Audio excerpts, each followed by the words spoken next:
The London School of Hygiene and Tropical Medicine was founded back in 1899 by Sir Patrick Manson. For 120 years, we've been training future public health experts and conducting research to improve health all around the world. Our innovations have had global impact. Here are just 5 that might surprise you. We created the modern randomized controlled trial.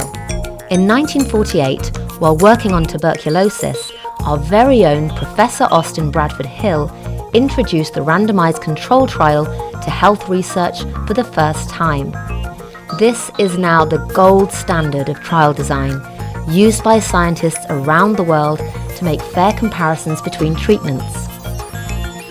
We proved the link between smoking and lung cancer. In 1950, Professors Richard Dole and Austin Bradford Hill published an early study connecting smoking with lung cancer. They went on to study the smoking habits of 40,000 doctors, providing important evidence that death rates from lung cancer and heart disease increased with the amount smoked. We're home to the inventor of exercise. In 1953, Professor Jerry Morris published a famous study comparing heart disease between bus conductors and bus drivers. It showed that sedentary bus drivers had much higher rates of heart disease than the more active conductors. This was the first evidence demonstrating the important connection between exercise and health.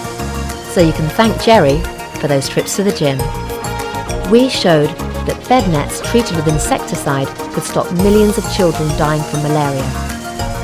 Since the 1980s, our experts have helped develop, test and roll out insecticide-treated bed nets to people living in regions with malaria.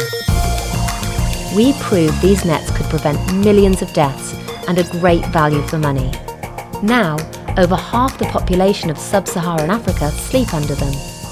Their use has played a major part in halving malaria deaths over the past 20 years. We brought newborn deaths and stillbirths onto the global agenda. In 2005, we published the first national estimates on the causes of newborn deaths and the numbers of stillbirths around the world. 99% of the 8 million deaths each year were in low and middle income countries, yet were invisible on the global and political agendas. Thanks to ongoing work, targets for preventing these deaths are now included in the UN's Sustainable Development Goals, and innovations in communities and hospitals are saving babies' lives daily.